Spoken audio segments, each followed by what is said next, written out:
kita lupakan itu, lalu kita akan membahas tentang filsafat bermain. Nah, karena ini mungkin ini ada-ada aja. Jadi temanya kemarin kita bicara filsafat, ada macam-macam ya. Kemarin filsafat olahraga, emang olahraga ada tuh filsafatnya. Nah, sekarang bermain. Nah, ini lebih kocak lagi mungkin sebagai orang mendengar, kok ada nggak sih filsafat bermain? Nah, kita lagi-lagi akan membahasnya dari sisi orang awam bersama dengan rekan saya, Dr. Adok Mana, dosen filsafat Paramadina, dan tentunya apa yang mau kita bahas dalam filsafat bermain ini, kan? Silahkan mungkin boleh sebagai pembukaan. Pengantar dulu, Kang, ya. Yes. Oke, baik. Terima kasih teman-teman semua, Kang Latif yang saya hormati.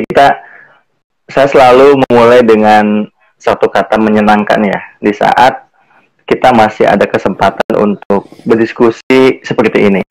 Kenapa? Karena salah satu ciri kita sebagai manusia itu adalah kita mampu berdiskusi, tetapi dengan satu kesadaran tertentu ya. Jadi bukan asal diskusi, tapi diskusi dengan satu kesadaran, satu topik, dan satu tujuan.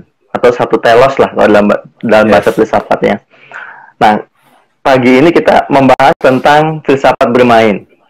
Nah, ini juga menarik karena seringkali ketika ada istilah bermain, ada istilah permainan, kita kadang-kadang melihatnya sambil lalu begitu. Padahal kalau kita coba renungkan lebih mendalam secara filosofis dan reflektif, bermain itu juga bisa menjadi satu refleksi tersendiri lah, atau satu daya pertimbangan tersendiri bagi kita yang memang ingin berfilsafat begitu.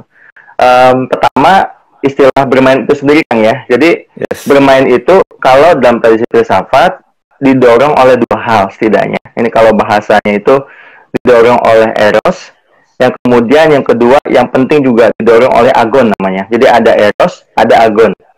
Jadi kalau eros itu bahasa gampangnya cinta. Jadi permainan itu didorong oleh yang namanya love, oleh yang namanya eros, gitu ya. Didorong oleh kondisi psikologi semacam itu. Itu yang menyebabkan kenapa orang berkali-kali ingin mengulang permainan itu, karena memang ada love di sana, atau ada eros di sana, gitu. Nah, pada saat bersamaan, di dalam permainan juga ada namanya agon. Jadi agon itu, kalau paling gampangnya itu gini, perjuangan untuk mengalahkan berbagai tantangan. Karena di dalam permainan itu kan biasanya ada tantangan-tantangan nih, Kang Latif. Nah, perjuangan untuk mengalahkan tantangan-tantangan itu disebut sebagai agon. Jadi permainan itu selalu struktur dasarnya begitu dulu ya. Struktur dasarnya itu selalu ada eros di sana, ada agon. Jadi ada dua hal lah. Biasanya kalau orang itu sebelum melakukan permainan.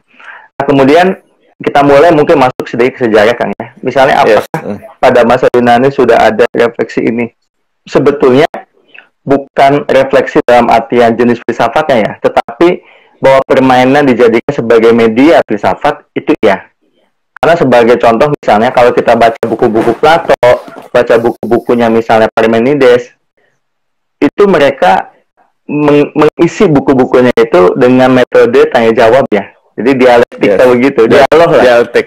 Betul. Nah, sebetulnya dialog itu part of permainan juga gitu, supaya orang tidak mengalami satu kayak kita saya dialog gitu kan, orang nggak merasa mungkin diajarin, orang nggak merasa dihakimi, makanya ada nama itu dialog, dialektik itu. Maka pada saat Yunani kuat ya seperti Plato, itu kan juga muncul satu permainan lain, Kang. Misalnya permainan, kalau sekarang sih orang retorika ya, orang ikom lah, kalau pasti tahu loh. Ada namanya retorika, kan? Retorika juga menjadi bagian dari part of permainan itu.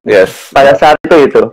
Kemudian Olimpiade kita tahu di Yunani ya, Olimpiade yang itu di sana ada olahraga, itu juga part of permainan sebetulnya, permainan fisik di sana. Jadi memang sudah ada wujud-wujud atau embodiment ya, embodiment itu apa? Pembadanan dari permainan itu ada. Jadi bukan yang nggak ada, itu ada. Jadi ada embodiment dari permainan. Nah, tetapi bahwa permainan kemudian menjadi satu refleksi penting dan filosofis, itu sebenarnya disampaikan oleh penting, itu namanya itu Profesor Johann Huizinga. Nah, Profesor Johann Huizinga itulah yang menulis satu buku tahun 1938 di dalam bahasa Belanda, itu judulnya itu Homo Ludens. Jadi Homo Ludens. Jadi Homo Ludens itu bahasa sederhananya itu adalah the man the player. Jadi manusia bermain, man the player. Jadi man the player. Jadi manusia bermain. Nah, itu menarik. mungkin kalau mau kita bahas, kita bisa meminjam analisanya Profesor Johan Huizinga ini terkait Ludens atau man the player itu gitu. Jadi kalau kita membahas konsep permainan di dalam filsafat, kita bisa meminjam itu gitu. Karena sebelum itu kita mungkin perlu masuk dulu ya. Jadi ciri-ciri tadi kan udah ya, ada Eros di sana. Kemudian selain Eros juga ada yang namanya Agon di sana gitu ya. Jadi ada keinginan mengalahkan dan lain sebagainya. Nah, ciri-cirinya apa sih? Ciri-ciri spesifiknya kan permainan ya agak turun sedikit. Pertama yang jelas, permainan itu seringkali juga bersifat spontan sebetulnya.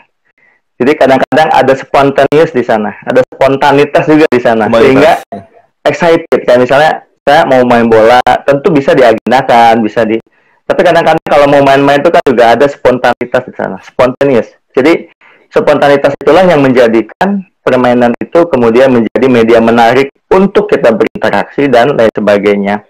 Kemudian yang penting juga, di dalam permainan biasanya kita bermain dengan sesuatu yang di luar kebiasaan kita pada umumnya. Kayak Kang Latif nih sekarang. Kang Latif ini kan sebagai trainer, saya sebagai dosen. Tiba-tiba saya melakukan atau mengajak nih, tapi kita naik gunung yuk. Nah itu kan aktivitas bermain naik gunung misalnya. Itu kan di luar dari kebiasaan kita sehari-hari.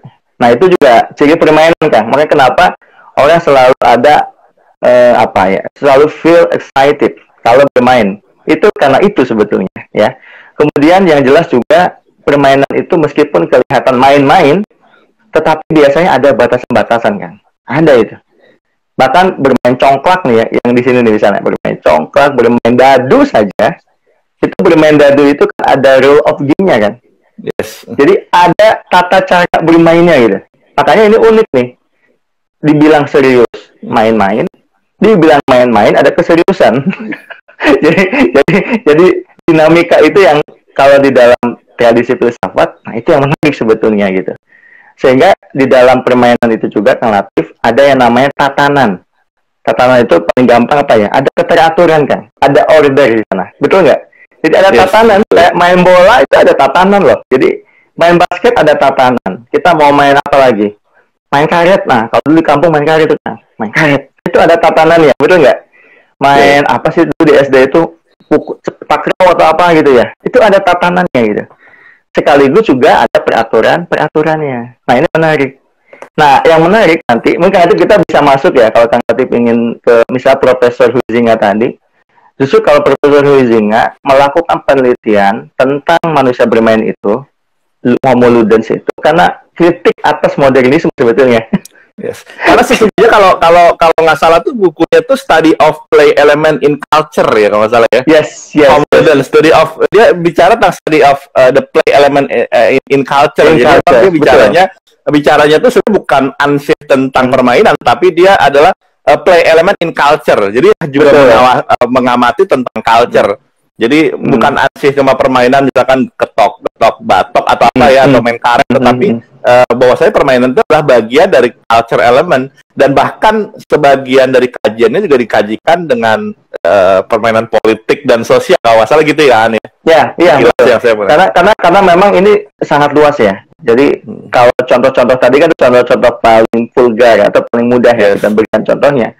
Tapi kalau udah ke Huizinga ini, itu tentu lebih kompleks lagi karena beliau meletakkan permainan itu part of culture tadi sebagai bagian dari budaya, bahkan tidak bisa permainan itu dilepaskan dari budaya begitu. Sehingga Huizinga juga menulis buku Homo Ludens itu bagian dari mengkritik budaya sebetulnya. Budaya apa?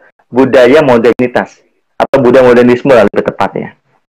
Nah, kenapa? Karena di dalam modernisme ini kan tekanan terhadap subjektivitas sangat tinggi, idea of progress juga sangat tinggi, kepada egosentrisme juga sangat tinggi, sehingga orang-orang modern itu menjadi pribadi sangat serius, sehingga apapun yang dipikirkan oleh orang modern melulu pekerjaan, apapun yang dipikirkan oleh orang modern melulu gaji kan. Bekerja, yes. Gitu, gaji, pekerjaan, kayak gitu kan. Jadi definisi well-being-nya orang modern ya itu gitu. Ini sampai kita bahas dulu tentang design of happiness. Betul. Nah, Huizinga justru itu mengkritik itu. Orang modern kurang main ini. Melupakan dimensi permainan itu, Kang. Itu maksud buku itu sebetulnya homologi. Yes, betul. Ya, dia melupakan sisi itu karena manusia itu harus ada unsur estetikanya di sana.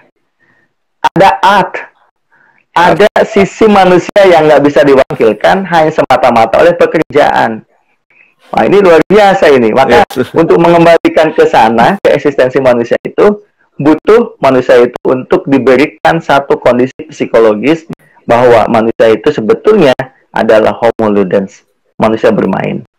Gitu. Nah, ini kayak gitu nanti ini kelamaan Oke. Enggak apa-apa. Jadi saya nikmati memang Profesor Huizinga itu memang membahas tadi bahasan tentang culture, dia memang dan debatnya gini, tadi Kak bilang spontanitas. Ini saya kemarin beberapa waktu yang lalu tertarik mendengarkan obrolan antara seorang Deddy Corbuzier dengan seorang e-sport player, jadi profesional.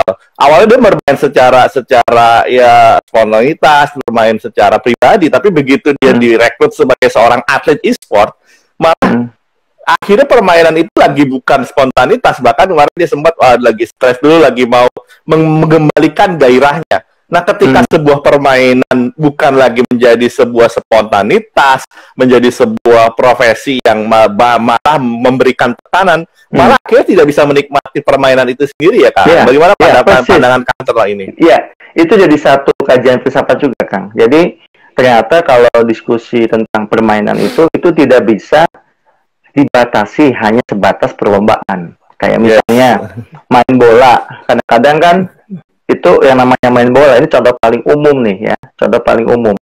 Kadang-kadang orang mungkin berpikir kalau main bola itu mau jadi profesional player, gitu ya, atau jadi semacam sportman lah, olahragawan gitu ya, sportman betul-betul dilatih, makan aja teratur, juga disiplin di sana, kemudian lomba di sana, targetnya menang gitu.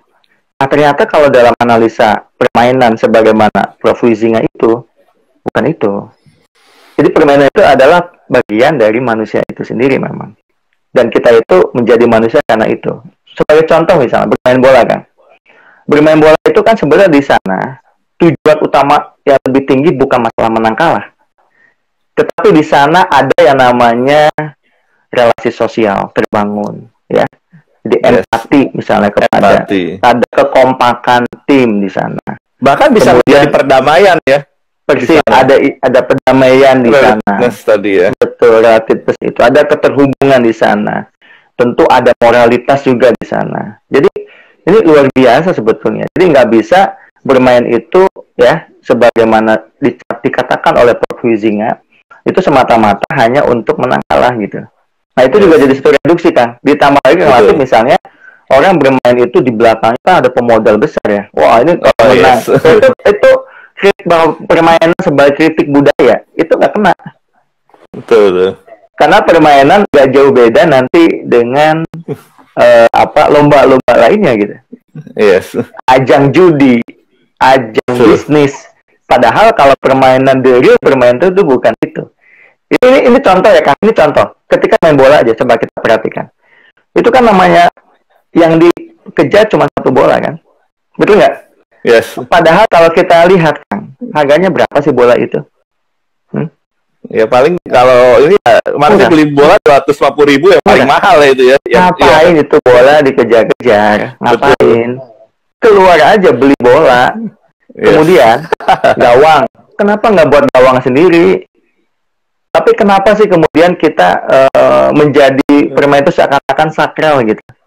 Karena ada konteks permainannya gitu. Itu yang saya sebut ada rule of the game-nya gitu. Itu yang dibuat. Nah, rule of the game itu kenapa dibuat? Sebenarnya bukan not for the sake of money, bukan.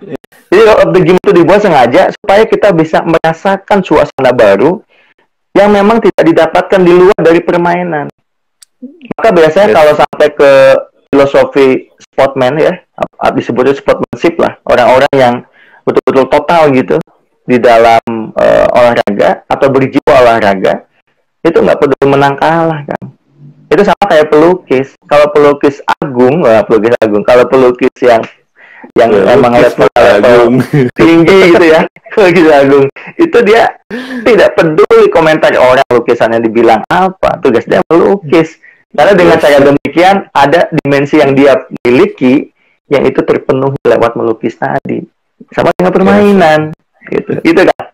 Ya, menarik sekali itu Profesor Rodriguez tuh memang kalau teman-teman silakan bisa baca itu bukunya menarik mengkaji tentang permainan dari sisi yang culture juga sebenarnya tadi bukunya adalah Homo Ludens, A Study of Play Elements in Culture. Jadi itu seru. Nah sebenarnya ada buku lagi menarik Kang Aan.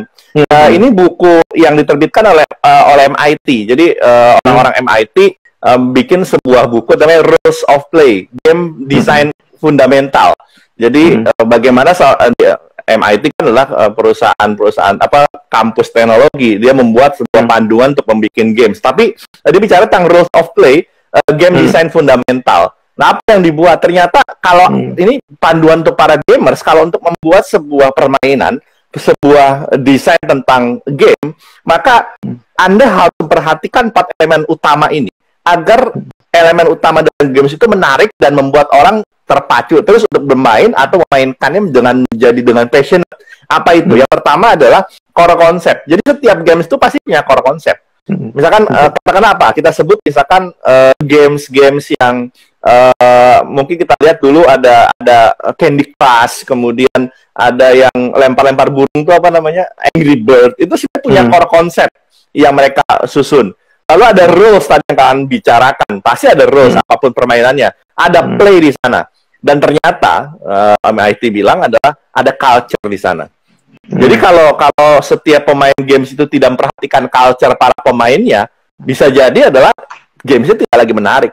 Sehingga para desain gamers itu biasa memasukkan unsur-unsur, kalau untuk ini unsur culture di sana, apapun permainannya. Bahkan mungkin tidak, culture itu bukan hanya terkait dengan budaya, terkait dengan artefak kayak pakaian, kebiasaan, kemudian musik, tidak hanya itu.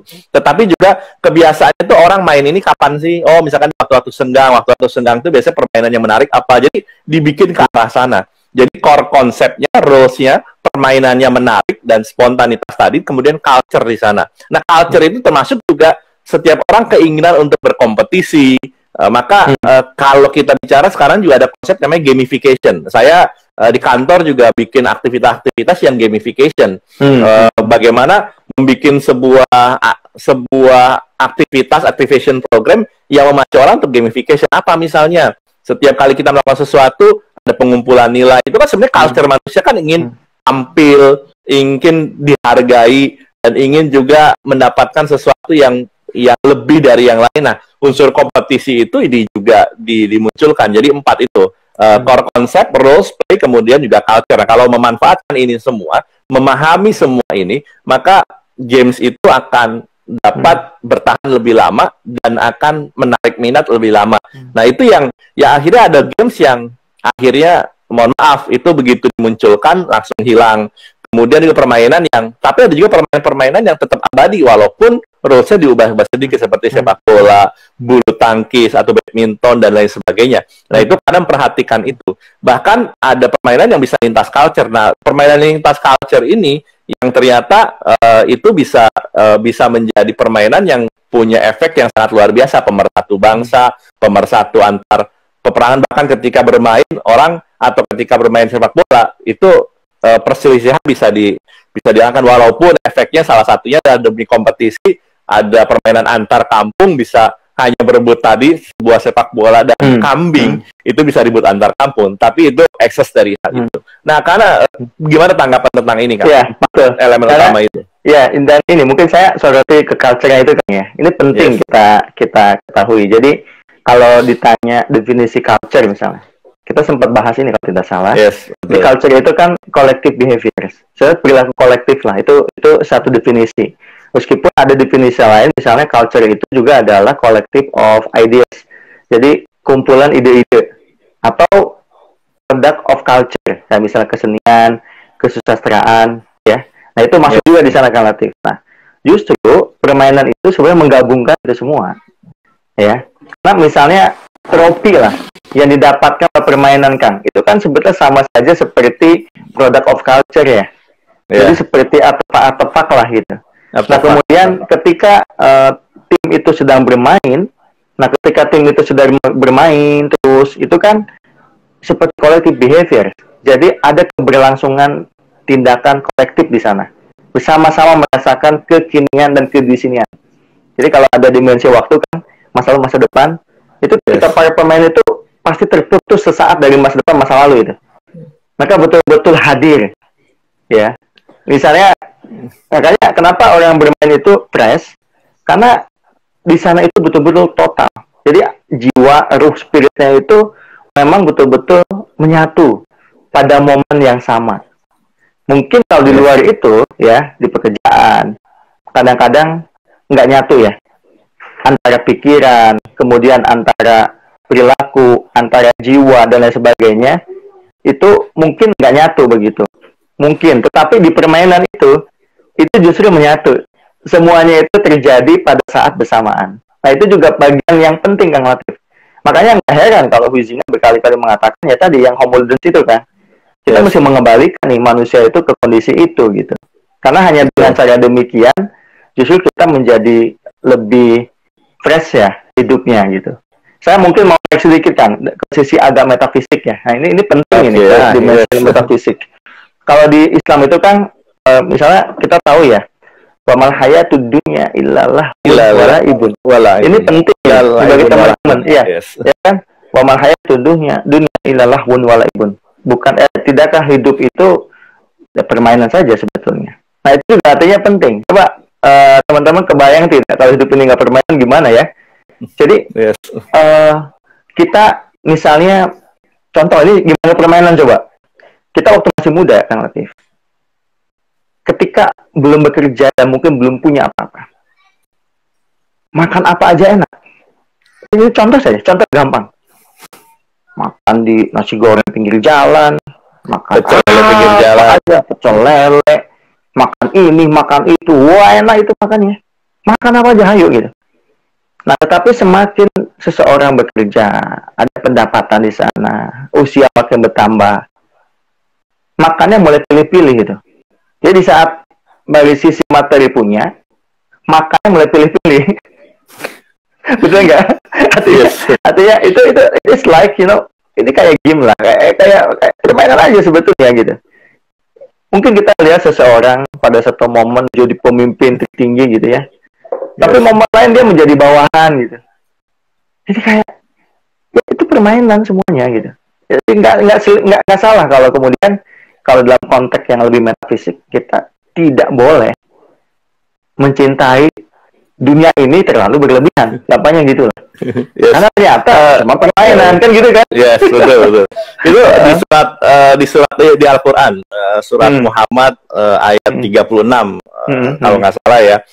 Yang tadi inamal hayatud dunya laibun walahun. Tapi walahun permainan dan senda gurau. Tapi menariknya adalah di lanjutan ayatnya itu menarik. Wa in tu'minu wa tattaqu yu'tikum ujurakum.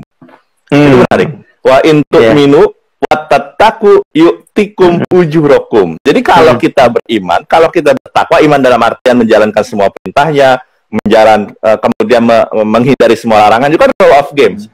Kalau kita wa in tu'minu wa tattaqu itu, kalau saya mengartikannya adalah rule of games. Kalau lu karena itu permainan, lu ikutin rule of games ya dong. Kalau lu ikutin rule of games ya, yu'tikum ujurakum, maka akan dapatkan nilai sesuai dengan rule of games yang kita mainkan. Aturan-aturannya, kondisinya kita ikutin, jangan curang. Kalau curang lalu dikurangi nilainya. Kalau lu adil, bermain dengan passionate, menjalankan semua perintah, kemudian melakukan dengan penuh semangat, maka akan semakin tinggi nilainya. Kalau saya melihat itu rule of games. Jadi pembahasan kita tentang innamal hayatud dunya laibun walahun wa in tu'minu wa tattaqu yu'tikum ujurakum, itu adalah yuk ikuti permainannya, ikuti rulesnya dengan passionate, kedisinian, kemudian jangan curang, maka Anda akan mendapatkan nilai yang luar biasa. Ujungnya apa? Ujungnya adalah ketika game over, berapa nilai kita posisinya ada di mana. apakah sebagai pemenang atau sebagai pencundang. Kira-kira itu sangat luar biasa menjawab semua tadi Profesor Huizinga, kemudian tadi buku The Games of Fundamental Rules tadi. Iya, betul. Makanya kenapa? Ini agak kita tarik ke metafisik nih, filosofi of metafisik. Itu memang ujungnya kita itu kembali ke tengah. Gitu. Nah, ini gini, jadi ujungnya kita harus kembali ke tengah. Jadi ke tengah tuh begini. Di permainan itu kan satu sisi permainan gitu. Betul. Kita nggak boleh terlalu nganggap itu serius-serius banget. Tapi pada sisi lain ini serius juga gitu. Nah, jadi satu sisi ini permainan gitu. Tetapi ada tingkat keseriusan juga di sana. Nah, akhirnya kan ini seperti ada dua kutub ya. Bermain-main tadi. Bermain yang serius mungkin gitu kan. Iya kan? Nah, betul. Nah, bermain yang serius akhirnya mendorong kita supaya kita berada di tengah. Iya, betul ya. Supaya kita di tengah gitu. Jadi supaya di tengah itu maksudnya gimana? Kita tidak mengejar misalnya, karena bermain ini harus menang. Enggak juga, karena kalau itu yang dilakukan kita stres kan. Kalau kita nggak menang gimana gitu. Nah, tapi di sisi lain juga kita nggak boleh, nggak ada keinginan untuk menang. jadi ada semacam kontradiksionari di sana gitu. Tetapi sebetulnya kontradiksi yang membuat kita berada di positioning di tengah itu. Dan menurut saya itu luar biasa. Sama kayak rumah waktuan ya. Kehadiran kita akan kehadiran kita atas waktu kekinian. Kehadiran itu kekinian. Itu kan jalan tengah kan. Karena jalan tengah dari masa depan dan masa lalu adalah kekinian. Nah, konteks itu juga sangat kuat ditekankan di dalam konteks permainan. Gitu. Iya. Jadi kalau permainan lagi tidak kita nikmati, malah akhirnya nggak menarik lagi ya Kang Adnan ya. Iya. Kita lagi main games, kita ada bagian suka main game, tapi kita pikirannya kemana? Maka di sana tidak menemukan kekinian dan kedisinian Anda, maka tidak lagi menarik. Atau ketika kita bermain tapi dipaksakan sehingga tidak menemukan passion, seperti yang saya cerita tadi terkait dengan game player, seorang atlet e-sport yang akhirnya dia udahlah saya mau stop dulu, mau menemukan kembali passion saya, bermain pun harus passionate. Seperti saya perhatikan anak kecil kan sebenarnya bermainnya dia adalah bagian dari pembentukan otak dia, pembentukan kepribadian dia, pembentukan psikologi dia, bahkan belajar anak kecil itu dengan cara bermain. Dan ketika mereka bermain itu dengan penuh semangat, penuh passion, kita bisa belajar dari mereka. Dan ternyata mereka itu akhirnya tidak pernah merasa sedih ketika mereka bermain dengan penuh spontanitas, dengan penuh whole being mereka ya. Ada istilah sebenarnya apa itu bahagia, kalau Profesor Tal Ben Shahar itu bilang whole being. Apa itu bahagia? Bahagia adalah, atau happiness itu pengertian oleh Profesor Tal Ben Shahar itu adalah well-being. Well-being itu apa? Ternyata ada dua kaitan, ada whole person dan well-being. Jadi itu menarik. Bukunya Happier dari Tal Ben Shahar bicara itu. Tadi apa itu happiness? Happiness adalah well-being. Well-being itu apa? Whole person, well-being. Jadi dua itu digabungkan jadi well-being. Ketika kita ingin jadi manusia yang sesungguhnya, yang menikmati, yang berbahagia, adalah yuk jadi manusia yang sempurna, whole person, kemudian well-being, menemukan well-being kita. Nah itu maka akan itulah yang esensi dari permainan itu adalah pada dasarnya itu. Dan bagaimana bisa well-being tersebut atau bisa whole person dan well-being, maka ikuti tadi game design fundamental yang dibuat oleh teman-teman MIT, yaitu core konsepnya apa. Kalau kita sebagai hamba ya kita mengikuti core konsepnya dari Yang Maha Kuasa, rules-nya ikuti, kita bermain sesuai dengan aturan itu. Dan culture-nya saya rasa kita kan diciptakan berbeda-beda, bersuku-suku bangsa, kemudian diciptakan memang berbineka. Maka ketika kita berada di sebuah tempat, disitulah kita dituntut untuk bisa menyesuaikan rules of games, core concept, dan play kita, atau cara kita bermain dengan aturan Yang Maha Kuasa, dengan tetap kita sesuaikan dengan kondisi yang ada, walaupun ada core concept dan rules yang tidak mungkin kita bisa ubah. Nah, kira-kira seperti itu kalau saya melihat. Betul. Mungkin ada istilah itu kan, kesadaran ya. Jadi kesadaran utuh lah yang menjadi hal yang didapat kalau kita menjadi pemain yang sebenarnya, atau menjadi orang yang bermain dengan total begitu ya. Jadi ada kesadaran utuh. Itu kenapa? Karena salah satu penyakit dari modernisme saat ini saya kembali ke Prof. Huizinga, itu karena kesadaran kita ini tidak utuh. Tidak utuh itu cirinya apa sih? Kita berada di satu tempat, tapi mungkin kesadarannya bukan hanya ada di satu tempat, tapi ada di mana-mana. Sehingga kita pun nggak menyadari tentang konteks kekiniannya gitu. Karena nggak menyadari konteks kekiniannya, akhirnya yang terjadi apa? Ya itu, kesadaran itu betul-betul meluas gitu. Meluas, tidak fokus. Makanya tidak fokus, kadang-kadang kan orang-orang modern itu kan butuh main ya, relatif ya. Lari ke permainan gitu. Tetapi sekali lagi permainan yang tidak berangkat dari satu kesadaran tersendiri. Nah, kalau kita diskusikan ini kan permainan yang kita menyadarinya itu sebagai permainan ya. Tapi betul-betul kayak orang modern itu di weekend coba kita lihat. Banyak yang ketika weekend ya larinya ke klub, banyak yang weekend kemudian lari ke mungkin ke tempat-tempat hiburan dan dianggap itu juga bagian dari permainan. Nah, padahal kalau kita mau menerapkan itu kan bisa juga pekerjaan kita juga itu kita letakkan in the context permainan itu gitu. Jadi ada yang memang sedang berperan sebagai atasan kita, ada juga yang sedang berperan sebagai bawahan kita barangkali. Ada aturan, ada SOP di sana, ada KPI di sana. Itu kan sudah sama aja. Itu kan aturan main juga gitu ya. Iya betul, itu kan aturan main makanya. Ya iya memang begitu gitu. Yes. Nah tetapi kan masalahnya yang terpenting kita menyadari enggak kalau itu semua adalah satu permainan. Yes, ya satu permainan. Makanya kenapa mungkin kalian tahu film Squid Game yang itu memang barbar ya. Film itu agak barbar kalau misalnya barbar karena berdarah-darah betul. Tetapi setidaknya di film itu kan satu replika kehidupan di masyarakat sebetulnya. Iya. Yeah. Jadi kira-kira ya itu terjadi di masyarakat ya di saat misalnya orang-orang sudah lupa bahwa bantuan atau membantu orang itu satu kebaikan itu. Karena orang di mana-mana mengejar uang yang di atas itu kan Latif. Betul nggak? Mungkin kalau udah nonton filmnya itu orang ngejar uang gitu. Tujuannya nih itu aja itu kayak orang-orang modern lah di mana-mana apapun itu atas nama apapun itu ujung-ujungnya duit lah orang ngomongnya gitu. Gitu kan? Nah tetapi akhirnya yang diperankan oleh pemain utamanya saya lupa namanya pemain utama siapa itu justru bukan itu gitu tujuan akhir permainan itu bukan tetapi menghayati permainan itu sendiri ya itu kayak gitulah kan Latif gitu ini menurut saya penting lah. Seru. Dan memang Squid Game itu kita sedikit bahas tentang Squid Game. Squid Game itu sebenarnya berkali-kali ditolak kan oleh produser, oleh ininya. Kemudian karena dianggapnya mirip-mirip dengan Hunger Game, kemudian mirip-mirip dengan Maze Runner, benar-benar begitu.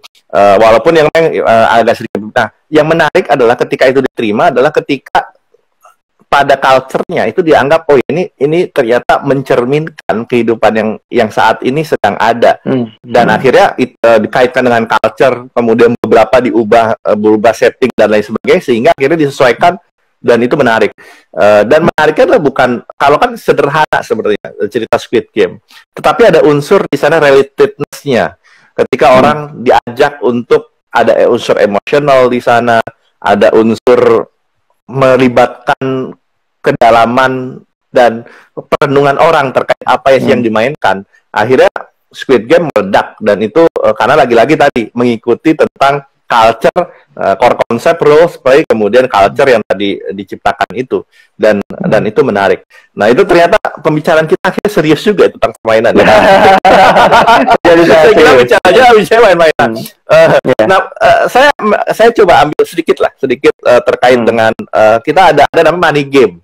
Nah, jadi permainan kadang juga tentang ekonomi ada dikaitkan dengan kalau dalam istilah ekonomi atau bisnis itu ya ada istilah money game, kemudian ada istilah game changer. Jadi game itu akhirnya ada sum zero game game sum zero game model-model begitu ya. Jadi akhirnya permainan atau kata game kata itu digunakan dalam unsur yang serius juga ya. Tadi kita sudah bahas ada tentang ekonomi, ada tentang politik, ada tentang kehidupan sosial. Akhirnya istilah-istilah game itu menjadi istilah serius yang ternyata juga menjadi kajian-kajian teori-teori besar dan juga kajian-kajian konsep-konsep bisnis besar ya kan. Bahkan gamification yang tadi saya bilang jadi sebuah buku yang dan konsep yang juga saya di kantor menerapkan itu. Nah kira-kira kan pandangan itu betul. Memang di filsafat juga begitu. Ada seorang filsuf itu namanya Ludwig Wittgenstein. Itu nulis buku 2 tuh. Jadi pertama Tractatus Logicus Philosophicus, itu bukunya. Yang kedua adalah Philosophical Investigation, kan. Nah, tetapi yang menarik adalah di dalam buku itu sebetulnya Wittgenstein bercerita mengenai language game. Jadi language game bahwa bahasa itu ternyata juga part of permainan sebetulnya. Ya, di mana memang yang namanya permainan itu masing-masing ada aturan mainnya. Contoh, bahasa politik itu adalah language game, punya language game tersendiri. Jadi bahasa politik itu punya Salman ya, Salman. Ya, udah minum. Jadi langsung boba pagi-pagi bermain. Jadi kayak misalnya politik itu begitu.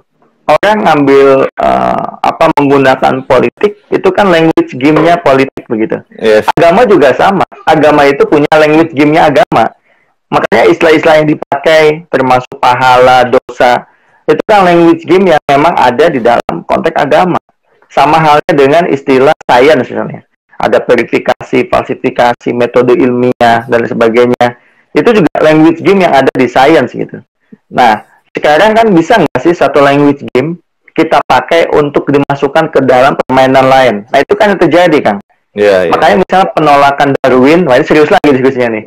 Terhadap atau evolusi ya, terhadap misalnya penciptaan, itu kan sebetulnya bagian dari loncatan permainan tadi. Permainan yang harusnya dimainkan di level science, tapi coba dipaksakan untuk memahami konteks penciptaan yang itu ranahnya agama, itu kan. Jadi karena masing-masing sudah punya language game itu sendiri gitu, dan kita sebagai manusia itu harus memahami language game itu. Jadi ini masing-masing ada permainannya gitu, ada permainan bahasa sebagai permainan lah gitu. Ya, dan sehingga terciptanya segala macam jenis penciptaan di dunia ini juga biasa saya melihat beberapa juga di-trigger dari unsur ingin having fun. Contoh misalkan ketika Red bersaudara sedang bermain di padang savana, mereka sedang kemudian melihat burung terbang. Enak ya burung bisa terbang, andaikan kita bisa terbang. Sebenarnya tertrigger dari hal-hal yang sederhana, cuman enak ya kalau kita bisa terbang kayak burung, kita bisa ngelihat, bisa bermain di angkasa, kemudian melihat terciptalah pesawat terbang. Karena ada hanya unsur manusia ingin, katakanlah saya melihatnya itu adalah unsur bermain. Dan bahkan kejadian di dunia ini juga katakannya catur perpolitikan loh, catur perpolitikan. Jadi juga permainan, bahkan politik itu bermain catur katanya. Dan juga bagaimana Belanda dulu memainkan permainan De et Impera, kan juga sebenarnya sama kan. Banyak permainan-permainan yang seperti itu, permainan psikologi, permainan politik, permainan ya antar sosial, dan itu juga menjadi sebuah trigger yang menarik untuk mengubah dunia. Saya melihat adalah hal seperti itu. Gimana Kang pandangan Kang? Betul Kang, makanya contoh dalam politik aja. Kita kan nggak boleh fanatik ya. Tidak boleh tuh fanatisme politik. Kenapa? Karena itu permainan sebetulnya. Maka kita jangan terlalu pusing di saat ada dua calon. Kenapa sebelumnya seakan-akan berkompetisi begitu? Cuma di sisi lain kok bisa bergabung? Karena konteks permainan berubah. Ini harus dipahami ini. Jadi kalau konteks permainan pilpres misalnya, yaitu konteksnya kenapa jadi berlawanan? Karena konteks permainan pra-pilpres. Tapi kalau bicara konteks permainan setelah pilpres, kenapa kemudian bergabung? Itu karena konteks permainannya beda. Bukan lagi masalah konteks pra-pilpres. Ini contoh saja. Sehingga kalau kita memahami bahwa politik juga part of permainan tadi, justru kita bisa juga sebagai penonton itu menjadi lebih wise lah melihat permainan itu gitu. Jadi tidak kemudian seakan-akan it kills me gitu because of that game gitu. Karena kok tiba-tiba loncat ke sana, ini loncat ke sini, wah ini saya dibunuh nih kayak gini nih gitu kan. Kan nggak begitu. Itu permainan sebetulnya. Mungkin kita merasa dipermainkan, tapi yang mempermainkan kita ketawa-tawa di sana gitu. Iya, betul. Karena ujungnya kan permainan juga gitu. Itu permainan gitu. Ya, kalau di dalam istilah komunikasi itu ada istilah dramaturgis ya. Jadi panggung depan, panggung belakang. Jadi apa yang dikomunikasikan oleh para politikus, oleh para orang-orang yang ada di depan, termasuk para pengiklan itu atau para pemasar, sesungguhnya itu adalah panggung depan. Panggung belakangnya apa yang harus kita pahami? Itu panggung belakangnya gitu. Mereka terlihat, misalnya para politikus terlihat berantem di sebuah forum. Di belakang tuh mereka ngopi bareng kok gitu. Hal-hal itu yang akhirnya kita yang tidak lagi-lagi yang terbawa emosional, kemudian tidak mengerti atau tidak mendalami terkait dengan esensi kebijaksanaan, karena saya kaitkan dengan filsafat tentang mencari kebijaksanaan, maka kita akan menjadi istilahnya apa ya, penonton, bahkan akan menjadi objek yang dipermainkan seperti bola yang ditendang-tendang gitu. Jadi mereka yang bermain ada kubu A, kubu B, kita jadi bolanya ditendang-tendang, bukan hanya penonton. Saya melihat bolanya gitu. Akhirnya ada yang berantem dengan keluarga, karena akhirnya kita menjadi objek dari permainan itu pada akhirnya ketika kita bersikap pasif ya. Kalau kalian bilang yang ada 4C terkait dengan salah satunya adalah critical thinking, maka seorang yang bisa bermain dengan serius adalah mereka yang bisa memahami critical thinking di sana. Walaupun nanti ada communication, kreativitas, kemudian juga collaboration, tetapi adalah critical thinking penting bagi kita untuk bisa memahami permainan di dunia ini dengan smooth, kira-kira seperti itu kan. Iya betul. Iya, itu memang yang penting sih, Kang Latif. Jadi kalau dilihat apakah kita perlu menghadirkan lagi permainan dalam hidup ini, saya pikir sih iya kan. Karena saya ingat Tolstoy atau siapa ya yang bilang hidup ini kadang-kadang awful joke gitu. Jadi kayak joke tapi ya kadang-kadang juga agak menyakitkan, kadang-kadang mengharu-birukan gitu. Ya mengharukan ini it's like joke kadang-kadang hidup ini kan gitu juga relatif kan. Jadi kita benci seseorang, tahu-tahu mungkin jadi orang terdekat kita dekat sama orang, tahu-tahu kok jadi musuh kita gitu. Jadi Habibat kahaunan betul. jadi luar biasa konteks permainan itu gitu. Nah, makanya saya selalu menekankan, karena kita memang diskusinya dari sisi filsafat yang mengarah kepada kesadaran, kita harus menyadari betul bahwa yang namanya bermain, ya, jadi hidup ini sebetulnya konteksnya permainan, dan kita harus tahu konteksnya, tahu tatanannya, yang tadi Kang Latif bilang aturan mainnya. Aturan itu main. Saja, betul. Dan yang lebih penting lagi adalah permainan itu justru yang menjadikan kita sebetulnya bisa tetap menjadi manusia. Yes. Maka ketika kita menjadi penonton, ya kita menjadi penonton yang manusia gitu. Ketika kita menjadi pemain langsung misalnya, kita pun menjadi pemain yang manusia.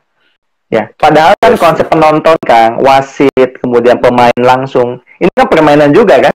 Jadi permainan yang dibuat, oh ini penonton gitu, ini wasit, ini pemainnya itu sendiri, itu kan permainan juga. Itu kan ordernya begitu.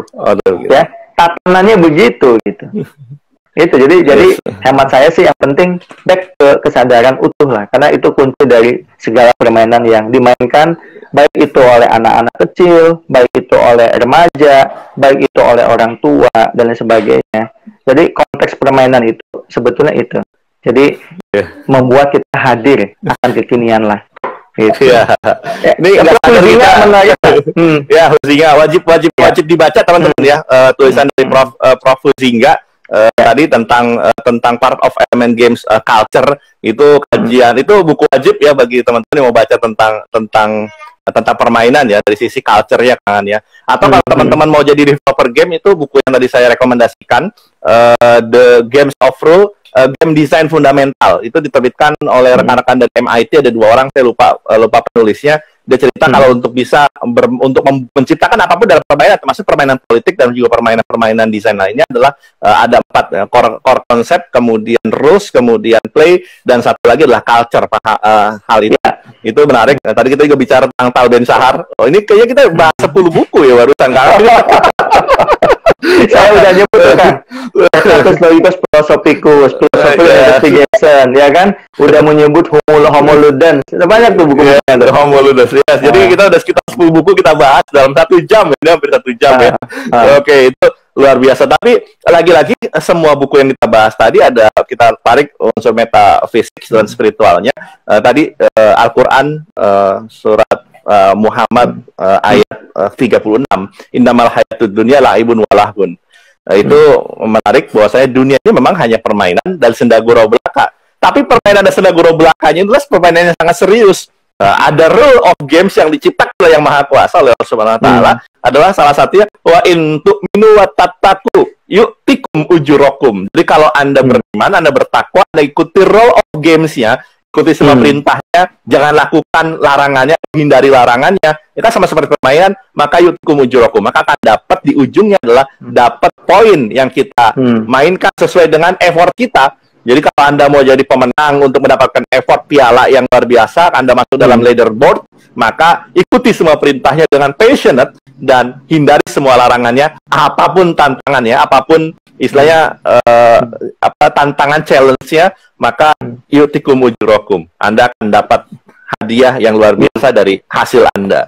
Kira-kira itu yang saya kembalikan ke akhir untuk Role of Games-nya. Iya. Saya boleh nutup dengan ini nggak, Kang Latif? Dengan satu, mungkin mudah-mudahan jadi insight ya. Bahwa hidup ini nggak perlu juga kita terlalu pusing ya sebetulnya. Yes. Karena toh ujungnya juga kita itu akan kembali ke tanah. Nah ini saya penting menekankan ini. Saya belum lama saya tulis status itu.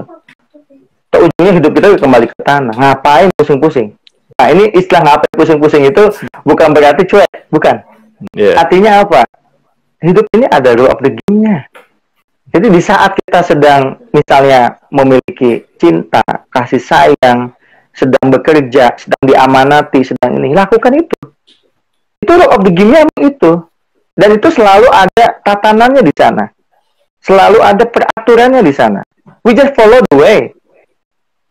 Itu kan yang terpenting sebetulnya. Supaya apa? Supaya kita memiliki tetap mindfulness tadi, kesadaran utuh. Jadi jangan ngoyo. Karena kalau kita kemudian ngoyo, berhentilah seketika permainan itu. Dan kalau berhenti seketika permainan itu, justru kita akan jatuh, nanti menjadi manusia-manusia yang tidak lagi punya kesadaran, tidak punya lagi hati nurani, dan itu bahaya, bukan? Dan kita nggak lebih hanya sebagai produk pasar dari mesin-mesin besar di hidup ini. Padahal manusia itu menjadi manusia bukan karena kita punya fisik. Kita menjadi manusia karena kita punya kreativitas, punya kesenian, punya estetika, punya rasa, dan itu semua ada di permainan. Jadi mari kita membedakan kita manusia dengan, dan itu membedakan kita manusia dengan binatang ya Kak ya. Yes. Dan mengutip dari kajian Profesor Huizinga dan lain sebagainya adalah termasuk adalah culture. Kita kan manusia berlapis. Jadi kalau Anda ingin bahagia, Anda ingin menyatu dengan dunia yang sedang Anda jalani, kekinian tadi, maka manusia berlapis itu ketika kita berada di jalanan, ikuti aturan di jalanan, ikuti aturan lalu lintas, maka kita insya Allah akan lebih selamat. Kalau Anda berada di sebuah kantor, ikuti aturan kantor itu. Kalau Anda tidak ikuti kantor, pasti Anda nggak merasa nyaman deh. Dan juga pasti Anda tidak mendapatkan apa yang sesuai dengan yang Anda harapkan. Jadi ikuti semua rule of games permainan itu, lakukan dengan passionate, lakukan dengan kekinian dan kedisinian, artinya menyatu tadi well-being, well person dan well-being dan mindfulness, maka dunia akan lebih menarik, dunia akan lebih membahagiakan bagi kita, dan dunia akan membahagiakan serta mendapatkan poin yang paling utama. Pertanyaannya adalah, jika nanti game over kita, nilai apa yang kita dapatkan? Apakah kita akan masuk dalam leaderboard yang positif, ataukah kita jangan-jangan adalah menjadi seorang pecundang? Itu adalah pertanyaan yang ultimate menurut saya, Kang Aan, sebelum kita tutup. Betul. Saya mau hal sedikit, Kang. Jangan sampai kita menjadi orang yang pecundang gitu. Kita mau nggak mau harus ikut bermain, karena nggak bisa kita selamanya hanya menjadi penonton. Dan ingat, setiap permainan ada tatanannya di sana. Dan we follow tatanan itu gitu. Maka kita akan menjadi sportsmanship ya, orang yang punya jiwa sportsmanship, jiwa permainan yang bagus, jiwa berjiwa olahraga yang bagus gitu, orang yang total, dan ujungnya juga nanti kebahagiaan. Saya kira itu, Kang Latif. Terima kasih banyak, Kang. 1 jam membahas sekian banyak buku ya kita bahas. Dan good talk. Jadi sudah 11 tema yang kita bahas, rekan-rekan semua. Jangan khawatir bagi teman-teman, kan pagi-pagi mau olahraga nggak sempat nonton, nggak apa-apa. Nanti kita akan save di IGTV kita, kemudian kita akan posting di YouTube, dan nantikan juga buku yang kita terbitkan.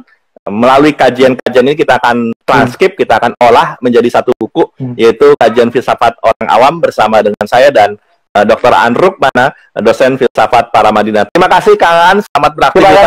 Hari ini. Hari ini ada beberapa buku yang mau saya baca sih. Itu sih. Olahraga di rumah lah. Yes. Jangan lupa bahagia. Terima kasih banyak. Itu Yuk, mari. Thank you. Terima kasih teman-teman. Yuk, kita akhiri. Assalamualaikum warahmatullahi wabarakatuh. Waalaikumsalam warahmatullahi wabarakatuh. Mari, 3, 2, 1, izin pamit. Yes.